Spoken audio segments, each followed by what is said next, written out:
Tuhan Yesus yang empunya firman, berfirmanlah Engkau kepada setiap kami umat-Mu.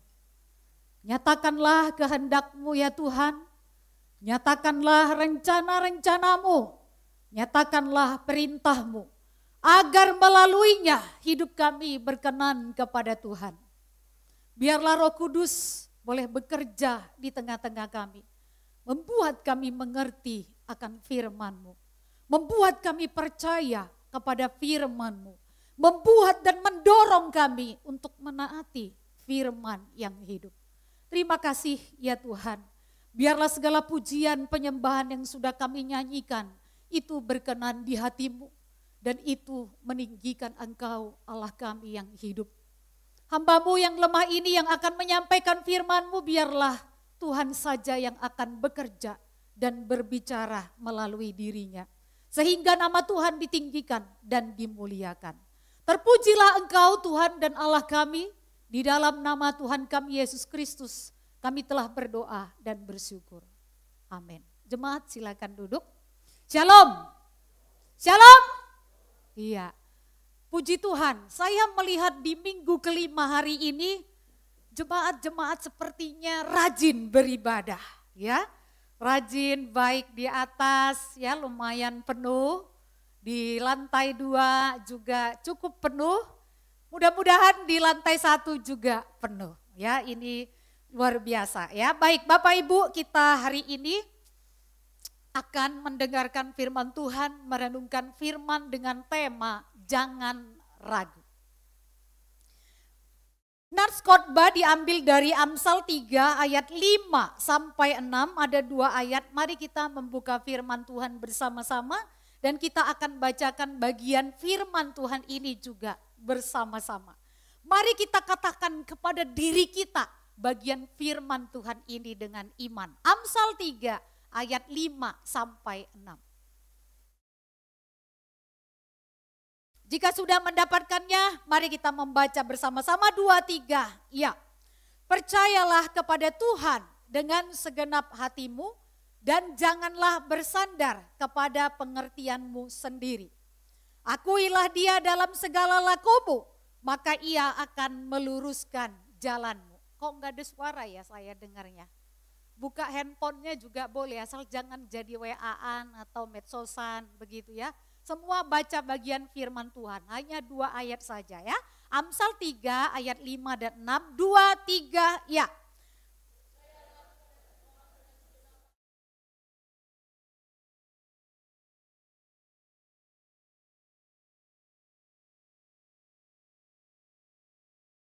Iya, jangan ragu, ini adalah kata perintah ya.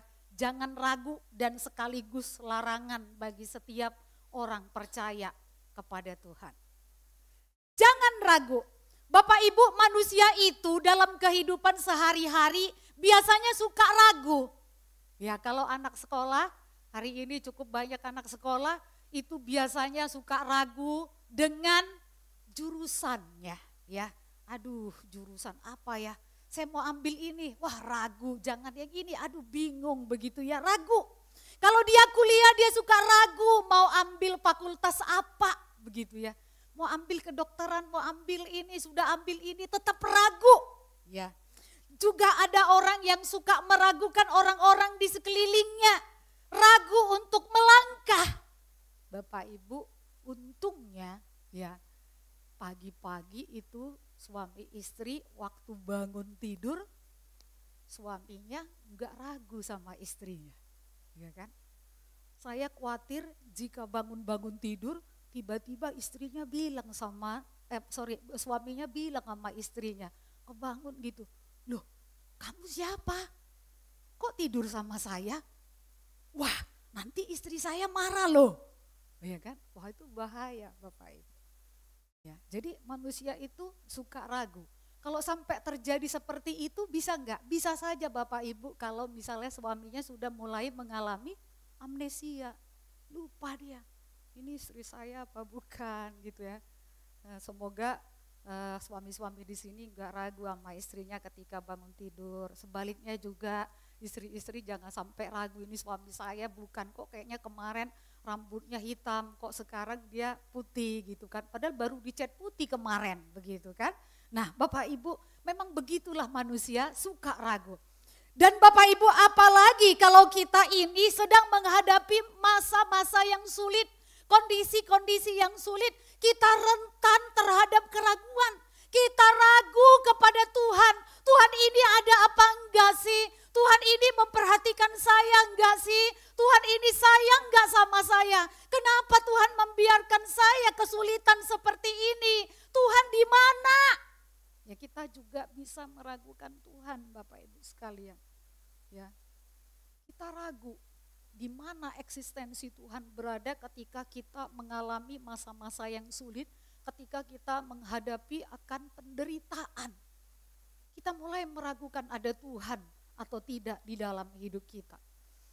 Tetapi Bapak Ibu, di dalam firman Tuhan hari ini memberikan kita dua hal, ya. Memberikan kita dua hal bagaimana supaya kita tidak ragu di dalam hidup ini. Supaya kita tidak ragu kepada Tuhan. Supaya kita tidak ragu menjalani kehendaknya ataupun rencananya. Bapak Ibu yang terkasih, yang pertama jalan yang diberikan oleh Tuhan adalah percayalah kepada Tuhan dengan segenap hati. Itu yang tadi dikatakan oleh firman. Percayalah kepada Tuhan dengan segenap hati. Bapak Ibu, ada orang percaya tetapi hanya di permukaan saja. Hanya kadang yang di atas-atas saja. Percaya kamu kepada Tuhan, percaya tetapi di permukaannya saja. Percaya bahwa Tuhan itu adalah pencipta. Betul, iya Tuhan itu pencipta, saya percaya. Percaya bahwa Tuhan itu penolong. Iya, saya percaya. Percaya bahwa Tuhan itu berkuasa. Iya, dia percaya. Tetapi ketika menjalani kehidupannya, dia tidak sekalipun mempercayakan hidupnya kepada Tuhan dan mengandalkan Tuhan menjalani dan menghadapi persoalan kehidupannya. Ini adalah semacam orang percaya hanya di permukaan saja. Tetapi yang dikatakan oleh firman Tuhan adalah percaya dengan segenap hati. Berarti tidak percaya hanya di permukaan saja. Bagaimana percaya dengan segenap hati? Bapak Ibu, kepercayaan kepada Tuhan seperti ini adalah kepercayaan yang sudah lebih dalam lagi. Lebih dalam masuk lagi. Di dalam hati. Kenapa sepenuh hati? Kenapa bukan sepenuh kaki? Kenapa bukan sepenuh tangan? Tetapi sepenuh hati. Percayalah kepada Tuhan dengan segenap hati. Bapak Ibu, hati itu adalah pusat kekuasaan. Ya, hati manusia itu adalah pusat kekuasaan pribadi yang utuh. Jadi hatinya itu pusatnya. Hati itu adalah pusat daripada kehendak, pikiran dan juga perasaan manusia. Makanya penulis Amsal mengatakan kalau percaya kepada Tuhan itu harus sepenuh hati. Jangan hanya di permukaan saja. Bapak Ibu, orang yang percaya kepada Tuhan dengan sepenuh hati berarti dia menaruh sepenuhnya keyakinannya dan harapannya hanya kepada Tuhan. Yang lain, ya, bukan kepada yang lain. Dikatakan oleh firman Tuhan, dan janganlah bersandar kepada pengertianmu sendiri.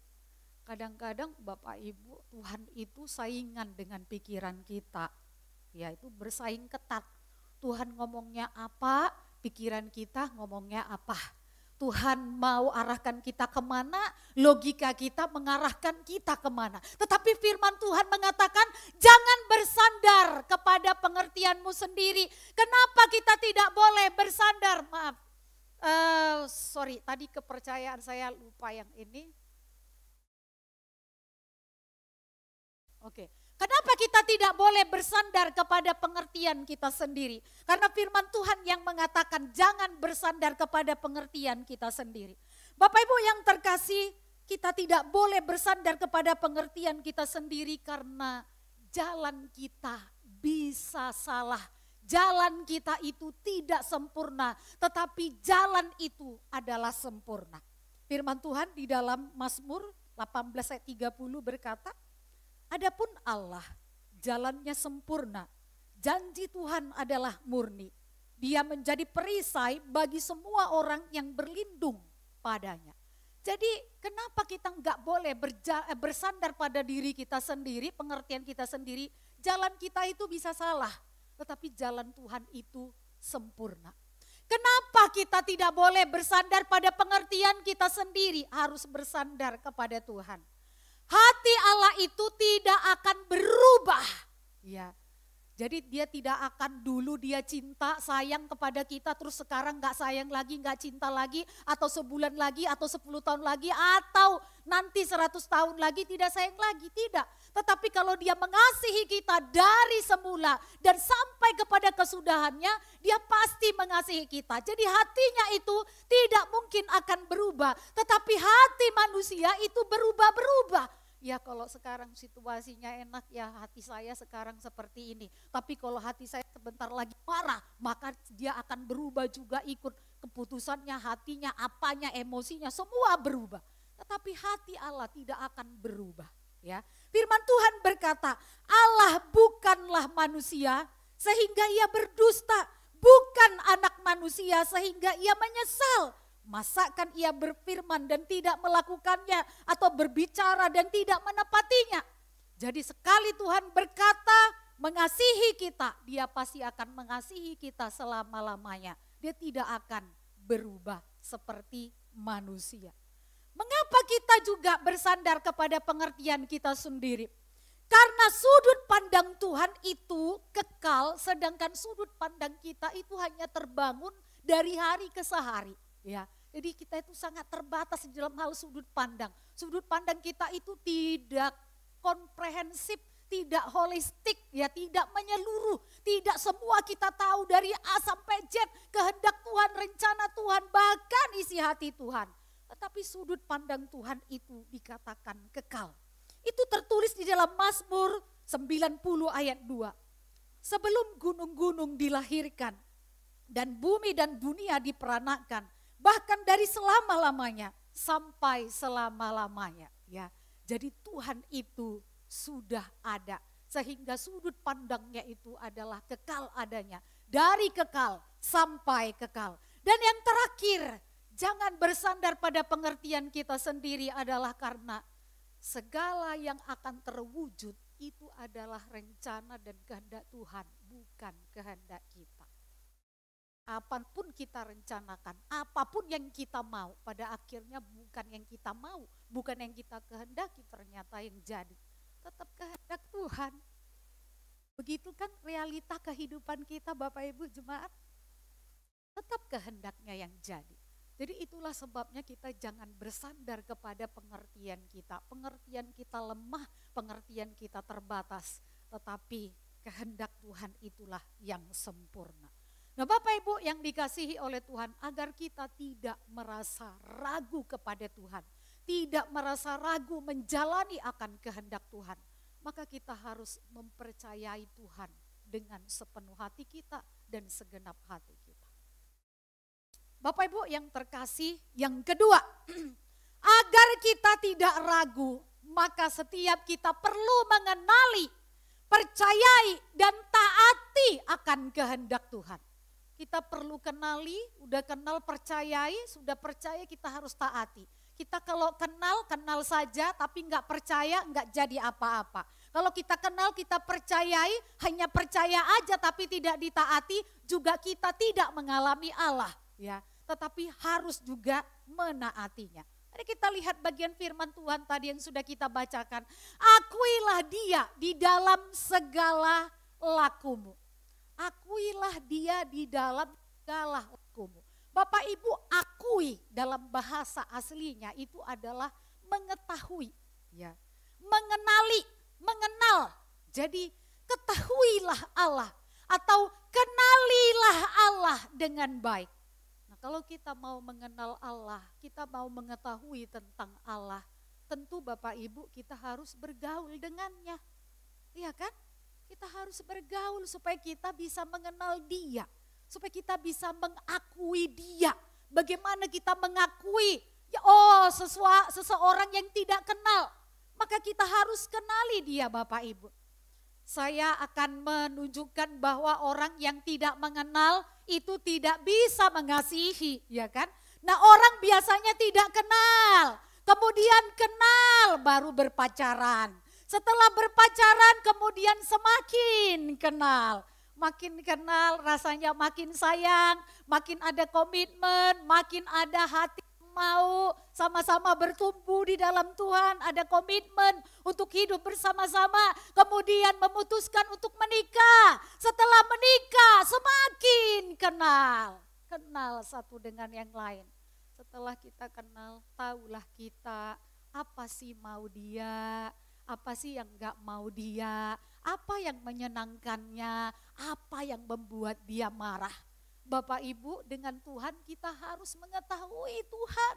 Kita harus mengenal Tuhan melalui pergaulan, melalui persekutuan, melalui kedekatan setiap hari. Supaya kita tahu apa sih sebenarnya, siapa sih sebenarnya Tuhan itu, apa sih sebenarnya yang Tuhan mau, apa sebenarnya yang Tuhan kehendaki bagiku. Kita harus mengenal Tuhan Bapak Ibu.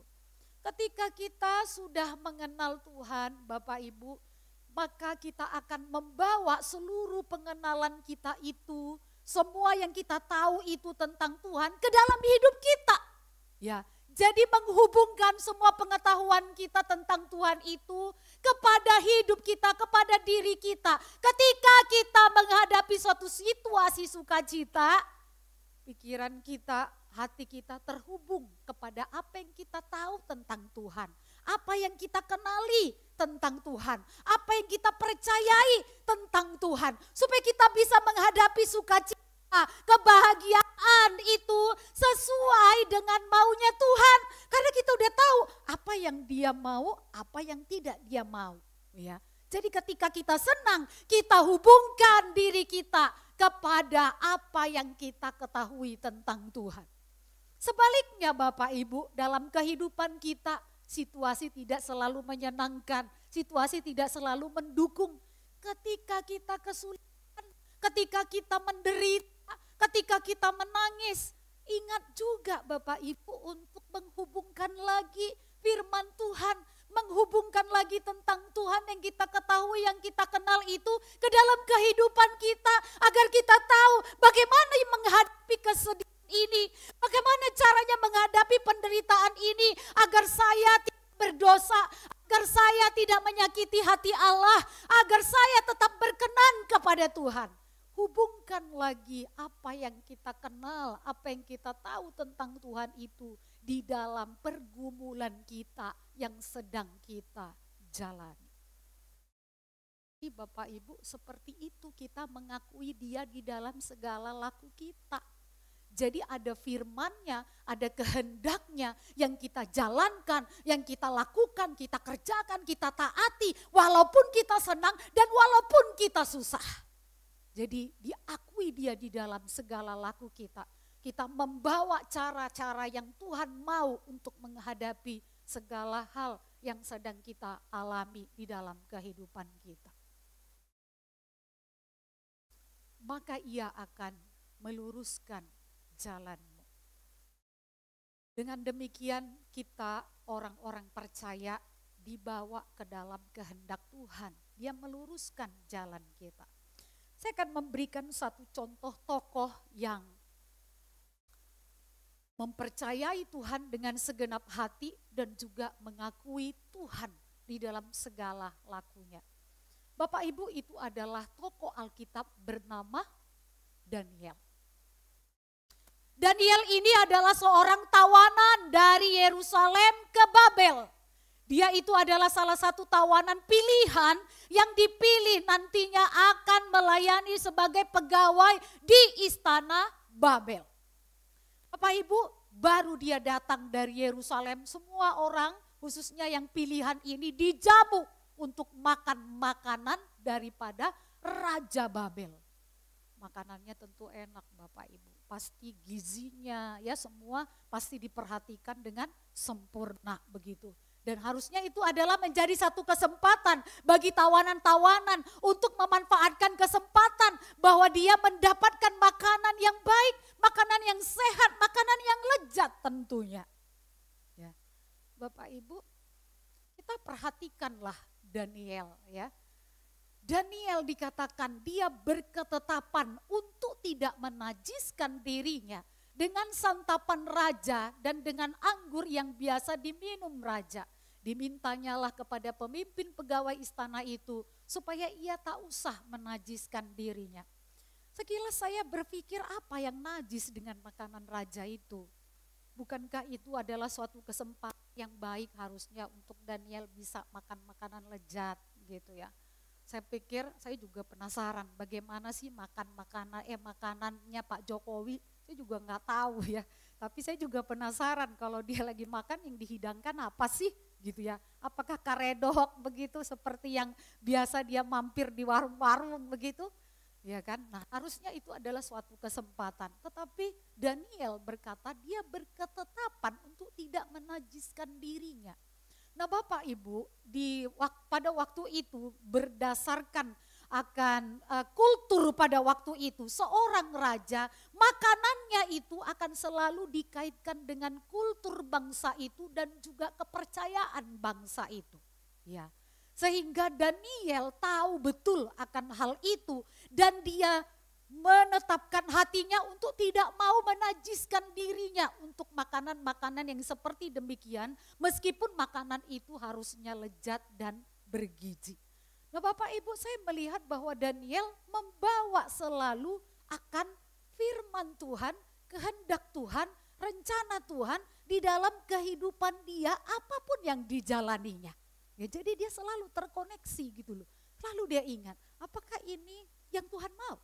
Makanan ini memang enak, tapi apakah makanan ini Tuhan senang kalau saya makan? Apakah Tuhan dimuliakan kalau saya makan makanan ini? Saya merasa luar biasa sekali Daniel ya. Makanan itu pun tidak dimakannya karena dia merasa itu menajiskan dirinya. Nah, Bapak Ibu, di dalam bagian yang selanjutnya di pasal 6 juga ya, bahwa Daniel ini terkenal menjadi seorang yang sangat cerdas, terpilih menjadi seorang yang terampil dan disukai oleh raja. Pelayanannya disukai sehingga dia ini mendapat keistimewaan dari raja dan dia ingin diangkat menjadi orang besar di kerajaan Babel. Tetapi Bapak Ibu sekalian, banyak orang yang tidak suka, biasa itu ya kan. Nah banyak orang yang tidak suka jadi ingin menjatuhkan daripada Daniel ini tetapi bingung. Gimana sih cari kelemahan daripada Daniel ini? Luar biasa ya, Daniel ini sangat luar biasa menjaga kekudusan hidupnya sampai mencari kelemahannya aja susah gitu ya. Kita kadang mencari kelebihan kita, kekuatan kita yang susah, mencari kelemahannya gampang. Nah kalau ini beda Bapak Ibu, cari kelemahannya yang susah. Nah akhirnya pejabat-pejabat lain mencari cara bagaimana caranya untuk menjatuhkan Daniel ini supaya pada akhirnya dia tidak jadi menjadi seorang pembesar, tidak jadi diangkat oleh Raja Babel. Bapak Ibu, tidak ada kesalahan lain, tidak ada yang bisa dicari sebagai kelemahan dia selain dari segi ibadahnya. Karena dia begitu rajin beribadah kepada Allah, begitu dia rajin dan taat menyembah Allah, khususnya di dalam berdoa. Ya, Bapak Ibu, karena Daniel tahu akan maksud daripada orang-orang yang ingin menjatuhkan dia. Yang dilakukannya adalah Daniel 6 ayat 11 ini ya dikatakan, demi didengar Daniel bahwa surat perintah itu telah dibuat. Pergilah ia ke rumahnya, dalam kamar atasnya ada tingkap-tingkap yang terbuka ke arah Yerusalem. 3 kali sehari ia berlutut berdoa dan serta memuji Allah seperti yang biasa dilakukannya. Bapak Ibu, dia sedang diintai dan akan dijeblos istilahnya ke dalam hukuman karena ibadahnya kepada Tuhan. Tetapi yang dia lakukan adalah dia datang kepada Tuhan. Nah Bapak Ibu, dia ini mempercayai Tuhan dengan segenap hatinya. Ya, Dia mengenal Tuhan yang dia percayai. Sehingga ketika dia menghadapi masalah yang begitu mencekam, dia gak pergi melarikan diri. Saya pikir kenapa dia gak pergi aja lari kayak ke misalnya ke laut gitu ya, ke hutan begitu. Enggak, tapi justru dia berdoa kepada Tuhan. Bapak Ibu, karena dia betul-betul percaya dengan segenap hati kepada Tuhan bahwa Tuhan tidak mungkin tinggal diam atas dirinya dan atas situasi yang dihadapinya. Tidak mungkin tinggal diam atas semua yang dihadapi. Dan kita lihat Bapak Ibu, kalau kita baca bagian firman Tuhan, pada akhirnya dia dihukum oleh karena ibadahnya dan dia dimasukkan ke dalam gua singa. Dan di dalam gua singa-singa itu tentunya senang dengan kehadiran daripada Daniel ke sana. Tetapi singa-singa pemakan daging ataupun pemakan manusia itu tidak memakan daging daripada Daniel. Saya berpikir kenapa singa-singa itu tidak makan daging Daniel? Apa betapa saktinya kah ilmu daripada Daniel di gua singa itu sehingga singa itu tidak berani menelan dia? Bapak Ibu, karena dia percaya bahwa Allah akan menolong dia, bahwa Allah akan membuka jalan, ya, membuka jalan yang baik, yang sesuai kehendak Tuhan bagi dia. Jadi setiap orang yang boleh mengenal Tuhan, percaya pada Tuhan, taat kepada Tuhan, Tuhan meluruskan jalannya. Tuhan membawa manusia itu atau orang yang percaya itu kepada kehendaknya, kepada jalan yang lurus yang dikehendaki oleh Allah. Jadi Bapak Ibu, setiap kita orang percaya, kita bisa menghadapi keraguan di dalam hidup ini, di dalam situasi-situasi yang kita hadapi. Ingat dua hal ini Bapak Ibu, rahasianya untuk kita tidak ragu. Percaya kepada Tuhan dengan segenap hati. Dan selalu mengenali Tuhan setiap hari, setiap waktu. Percaya dan taati, barulah dia bisa dan kita juga bisa begitu ya, mendapat atau menjalani akan jalan yang lurus, jalan yang Tuhan kehendaki bagi kita. Kita ini soalnya tidak peka, kita susah mengerti akan kehendak Tuhan, maka tidak ada jalan lain bagi kita selain kita harus percaya dengan segenap hati kita dan taat dengan sepenuhnya kepada Tuhan. Supaya kita melihat rencananya, kehendaknya dinyatakan bagi hidup kita. Mari Bapak Ibu, mulai saat ini jangan kita takut ataupun ragu menghadapi hari depan, tetapi percayakanlah hidup kita kepada Tuhan. Tuhan Yesus memberkati, mari kita berdoa. Gah, kami bersyukur kepadamu karena Engkau mengajari kami bagaimana supaya kami tidak ragu kepada Tuhan, menjalani kehidupan kami ini dengan baik dan benar. Yaitu biarlah Tuhan kami boleh percaya dengan segenap hati kami kepadamu. Sekalipun ada tantangan, ada hal yang mengganggu, tetapi biarlah kami fokus untuk segenap hati kami percaya kepada Tuhan. Dan biarlah kami terus-menerus belajar mengenal Engkau, Tuhan Allah yang hidup, Tuhan Allah yang penuh kuasa, Tuhan Allah yang ajaib, Engkaulah yang memegang hari esok, Engkau yang berkuasa dari kekal sampai kekal, maka seharusnya pengetahuan itu, jalan itu akan memerdekakan kami, membawa kami kepada keyakinan, ketaatan kepada Tuhan, supaya kami tidak takut, supaya kami tidak ragu menjalani hidup yang ada di depan. Tuhan, peganglah tangan kami yang lemah ini, supaya ketika kami mulai ragu, kami mengerti apa yang harus kami lakukan. Dan kami berlari ke arah Tuhan seperti yang dilakukan Daniel. Sehingga kami boleh mengalami kemenangan dan mendapatkan jalan keluar yang sesuai kehendak Tuhan. Terima kasih Tuhan Yesus, berkati jemaat-Mu. Mereka juga menjalani akan masa-masa hidup yang tidak selalu mudah. Biarlah setiap kami mengaplikasikan akan firman ini dalam hidup kami. Supaya sungguh apapun situasi yang kami hadapi, kami sungguh percaya kami bersama dengan Tuhan.